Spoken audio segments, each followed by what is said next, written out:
Absolutely.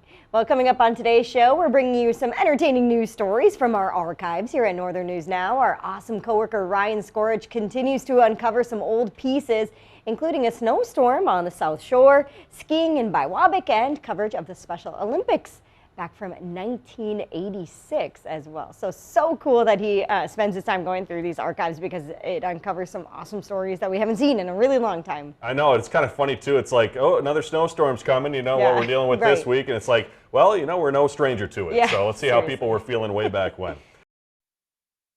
Welcome back, everybody. Well, we are, of course, no stranger to snow here in the Northland, as evidenced by the last day. And the scenes we see today aren't much different from decades ago either. Our evening director, Ryan Skorich, found this story from 1996, where our reporter, Maureen Tallarico, covered a snowstorm on the South Shore. On Wisconsin's South Shore, waves crashed into the frozen land in the first major storm of the year. On land, slick roads with blowing snow made driving almost impossible. Well, there's snow covered and icy, and it does not good to apply no chloride because it don't work when the wind is blowing like this. It just sticks on it and makes it all the worse. In Port Wing, lots of snow added to the festive holiday spirit. Blizzards like this are miserable for most people, but for kids at this school, it's a day of fun. I think I'm just going to go sledding, and hopefully I don't go in the ditch on the way home. At South Shore schools, classes were let out at noon.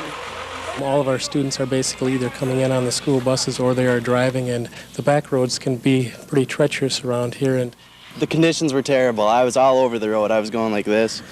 I was almost in the ditch like several times. We ended up there, but one good thing we can say about this storm, the bad weather brings out the good in people, especially those who help you out. On the South Shore, Maureen Tallarico, Channel 6 News. Ryan pointed out the funny piece, of course, in 1996, they were probably still going to school in storms like that. I feel like that would be different today. It would probably be different today. You know, they were walking uphill, you know, both ways to school too. So it was kind of fun seeing the old styles too. The hair. Nice. Very looking fun. good. Well, let's get to another one now. When the snow flies, us Northlanders enjoy some outdoor recreation. John Schottel takes us skiing in Biwabik back in 1986. No matter how you look at it, the Giants Ridge ski area near Biwabik, Minnesota is becoming a premier place in the international world of Nordic skiing. Last year, after the World Cup in December, one of the European coaches told me he thought this was really one of the top 4 places in the world to ski for World Cup racing, and I think that makes us very pleased. But this event means more than good Nordic skiing. It translates directly into dollars and cents.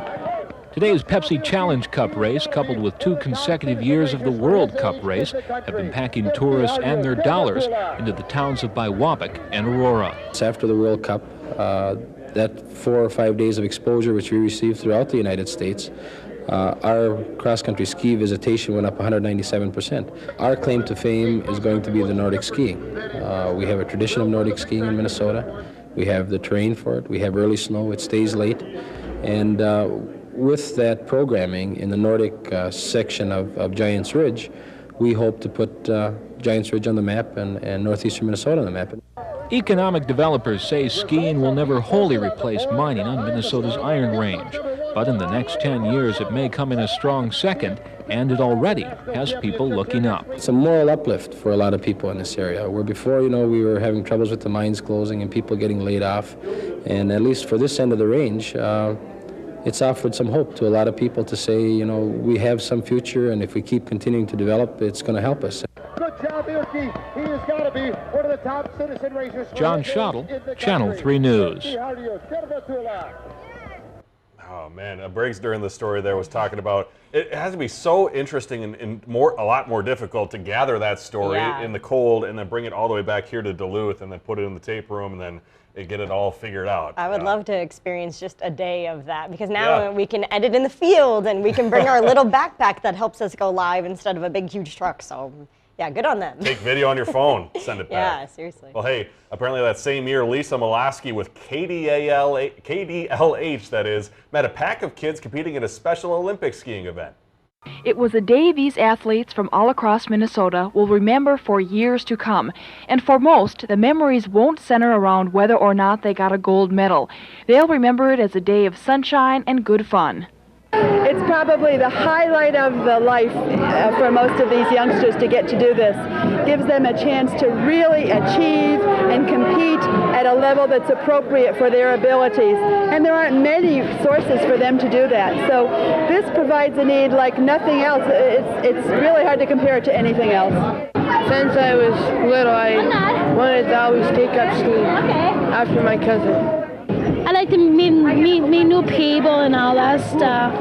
The 8th annual Special Olympic Winter Games included slalom and Nordic skiing and figure and speed skating. 80 athletes took part in the alpine competition. The skiers were divided into 4 ability levels: beginners, novice, intermediate, and advanced. Groups of 10 skiers in each category competed against each other. They're much better skiers than they were 3 years ago, and that's due largely to the credit of the training programs around the state. Everyone didn't go home wearing a medal today, but all agreed it was a rewarding day, medal or not. At Quadna Mountain, this is Lisa Molosky, Channel 3 News. Another awesome story. Yeah, big thanks to our evening director Ryan Scorch, who has been finding these things. I've been going over my phone videos with my fiance Mary from like, I don't know, 8 years ago, and I go, wow, that was a long time ago. Right. But to have these videos that are from the 80s and 90s, really special to bring those back and just see, like, where we've come as a Northland here.